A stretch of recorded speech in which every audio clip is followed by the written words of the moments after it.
सावन मतलब शिव जी।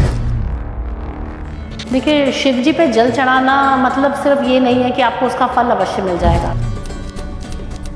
शिव जी ने समुद्र मंथन हुआ था, तब शिव जी ने सबसे पहले जब हमारे विष निकला था, विष का प्याला पूरा हमारे शिव जी ने पिया था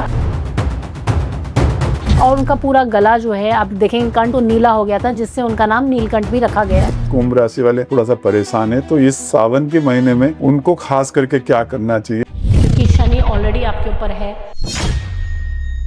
तो कोशिश ये करें कि अपने अंदर धैर्य रखें, संतुलन रखें, किसी के साथ चीटिंग बेईमानी ना करें। कि सावन का जो महीना है उसका ज्योतिषी के साथ क्या है? जैसे कि सावन अगर नाम को अगर आप देखेंगे तो सावन जो नाम है वो एक नक्षत्र से लिया गया है। तो आप सावन में अगर देखेंगे तो रिमझिम बारिश की आवाज, कुछ पक्षियों की आवाज। देखिए, शिव जी की अगर आप पूजा आराधना करते हैं, जैसे कि सावन में कहा जाता है रुद्राभिषेक किया जाता है, महामृत्युंजय किया जाता है या फिर ओम नमः शिवाय का जाप किया जाता है।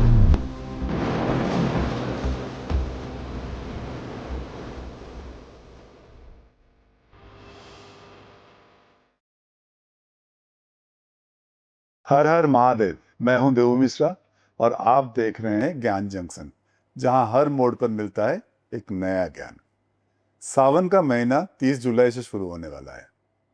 सावन का महीना एक महीना ही नहीं, ये शिव जी के अनुभूति का समय है।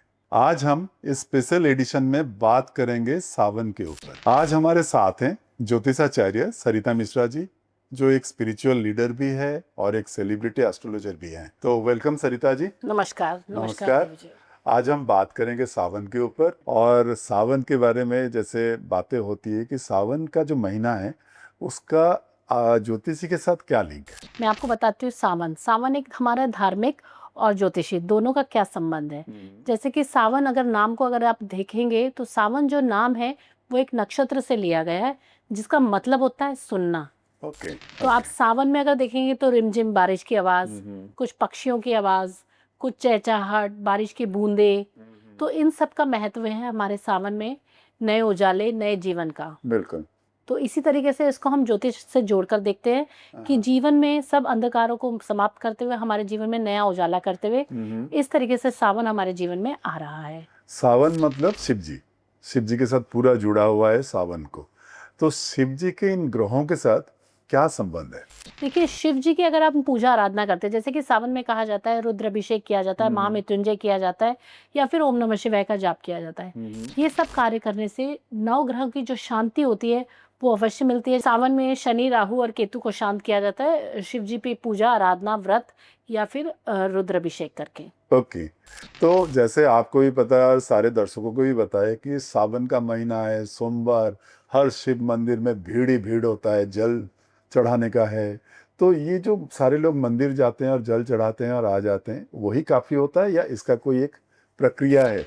देखिए, शिव जी पे जल चढ़ाना मतलब सिर्फ ये नहीं है कि आपको उसका फल अवश्य मिल जाएगा। सावन मतलब है कि आपके अंदर धार्मिक प्रवृत्ति आए, आपके अंदर धैर्य आए, आपके अंदर सहनशीलता आए। सावन मतलब ये है। सावन मतलब है कि आप में वो धैर्य, व्रत रखते हैं सोमवार के, ताकि आपके अंदर वो धैर्य उत्पन्न हो, आपकी प्रवृत्ति जो है वो धार्मिक हो। जैसे कहा जाता है सावन में लहसुन प्याज को वर्जित रखा जाए, ताकि आपके अंदर क्रूर मतलब जागरूकता, घमंड, गुस्सा ना आए, शांति रहे। इसके लिए इस तरीके की प्रक्रिया को किया जाता है। इसलिए सावन का अपना एक महत्व है आपके जीवन में। ओके। तो जल जब चढ़ाते हैं उसका कोई प्रोसेस है कि भाई इस तरह से जल चढ़ाना चाहिए? सिर्फ जल चढ़ाने से नहीं होगा। जल हो, उसमें शहद हो, दूध हो, आप उसको पंचरमा, दही हो, चरणामृत बनाकर शिव पर चढ़ाएं तो उसका महत्व अलग ही रहता है। और शिव पर जल क्यों चढ़ाया जाता है, इसका भी अब एक अपना ही महत्व है। आपको यदि आपको पता है इस कथा के बारे में तो उसका अपना ही एक महत्व है। आप बताइए, दर्शकों को भी फायदा होगा। जरूर, मैं आपको बताती हूँ। शिव जी ने समुद्र मंथन हुआ था, तब शिव जी ने सबसे पहले जब हमारे विष निकला था, तो विष का प्याला पूरा हमारे शिव जी ने पिया था और उनका पूरा गला जो है आप देखेंगे कंठ तो नीला हो गया था, जिससे उनका नाम नीलकंठ भी रखा गया है। तो नीलकंठ होने के कारण जब ये यहाँ रह गया था आपका जहर, तो वो जहर को शांत करने के लिए सभी जितने भी वहाँ पे देवता थे, उन्होंने वहाँ पे जल चढ़ाया था। तो जल में शहद, गंगा जल और आपका दूध मिलाकर चढ़ाया था, जिससे कि शिव जी को शांत किया जा सके। बिल्कुल। तो वहीं से ये कथा चली आ रही है, तब से ही हम शिव को शांत रखने के लिए और अपने आप को शांत रखने के लिए हम लोग शिवलिंग पर गंगा जल को ज़रूर चढ़ाते हैं, सब चीज़ों को मिलाकर। इस बार सावन में एक बहुत इंटरेस्टिंग चीज होने वाला है। इस बार दो ग्रहण आने वाला है, बिल्कुल। जो बहुत ही अनोखी चीज है। तो इसके बारे में दर्शकों को ज़रूर। बताइए। 12 अगस्त को जो है वो सूर्य ग्रहण पड़ रहा है और 28 अगस्त को जो है वो चंद्र ग्रहण पड़ रहा है। अच्छा। बट इसका हमारे भारत देश पे कोई भी असर नहीं पड़ेगा, क्योंकि हमारे भारत देश में ये दोनों ही ग्रह दिखाई नहीं दे रहे हैं। बट फिर भी जो लेडीज प्रेग्नेंट हैं वो नियमों को अवश्य फॉलो करें। कोई भी मतलब मंत्र जाप कर सकती है तो ओम नमः शिवाय का मंत्र जाप रखें इस पूरे दिन, नहीं तो 108 बार तो अवश्य करें। इसके अलावा शिवलिंग का ध्यान करें, वहाँ पे गंगा जल या दूध अवश्य चढ़ाएं और कोई भी पैनी चीज़, धार वाली चीज़ अपने पास ना रखें। और जितने देर तक ये ग्रहण पड़ेगा उतनी देर तक जितना हो सीधे से सांप से लेटे रहें या बैठे रहें और किसी भी तरीके की कोई भी ऐसी घटना ना हो किसी के साथ, इसके लिए पूर्ण रूप से ध्यान रखें।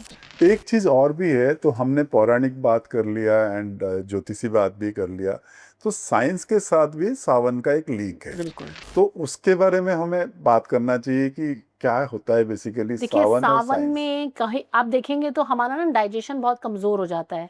तो इसीलिए कहा जाता है सावन में कुछ चीज़ों को छोड़ देना चाहिए कि नहीं खाना चाहिए। जैसे कि सावन में कड़ी हम लोग छोड़ देते हैं, लहसुन प्याज को हम लोग छोड़ देते हैं।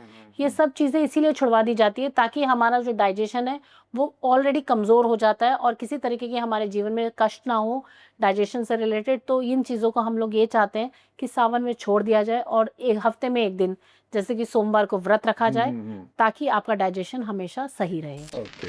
और बेलपत्ता चढ़ाते हैं। बिल्कुल, शिव जी पे बेलपत्र, धतूरा इन सब का चढ़ाने का अपना बेलपत्ता का भी एक है ना कि आयुर्वेदिक ये है कि आपका डाइजेशन अच्छा रहता है। और बेलपत्र और धतूरा और फूल ये मुरझाए हुए या टूटे हुए ना हो, अच्छा। ऐसा नहीं चढ़ाना चाहिए। इनका भी खास तौर पे ध्यान रखना चाहिए कि बेलपत्र तीनवा हो और उसी तरीके से धतूरा हो और फूल जो हो वो सूखे में ना हो या कटे में ना हो। मैं एक्चुअली उसी पे ही आने वाला था कि हमारे दर्शकों को आप बताइए कि सावन के महीने में खास करके जो लोग जाते हैं जल चढ़ाने या जो भी करते हैं, तो उनको क्या क्या चीज़ें करना चाहिए और जिससे कि वो पवित्र भी रहें और उनका जो भी काम है वो सफल हो। सबसे पहले तो संयम बनाएं। जो सावन है वो हमें धैर्य सिखाता है, धैर्य संतुलन सिखाता है और हमें धार्मिक बनाता है। पहले तो ये चीजें अपने अंदर उतारें। उसके बाद दूसरा महत्व है कि शिवलिंग पे कैसे जल चढ़ाएं और क्या चढ़ाएं। ओके, तो ये करने से सब कुछ ठीक होने का चांस है। और जैसे अगर हम राशियों की बात करें, जैसे कुंभ राशि हो गया, या कुंभ राशि के मैं इस खास करके मेंशन इसलिए कर रहा हूँ कि कुंभ राशि वाले थोड़ा सा परेशान है, तो इस सावन के महीने में उनको खास करके क्या करना चाहिए जिससे उनका सब कुछ अच्छा हो। देखिए किसी भी तरीके का क्रोध, गुस्सा, छल कपट ना करें, क्योंकि शनि ऑलरेडी आपके ऊपर है। तो मैं नहीं चाहती कि किसी भी तरीके की आपको तकलीफ का सामना करना पड़े। तो कोशिश ये करें कि अपने अंदर धैर्य रखें, संतुलन रखें, किसी के साथ चीटिंग बेईमानी ना करें, जितना हो सके संयम रखें और धार्मिक रहें। मतलब शिव जी का दर्शन भी करते रहें। तो नॉन वेज और ड्रिंक और इनसे जितना हो सके परहेज रखें।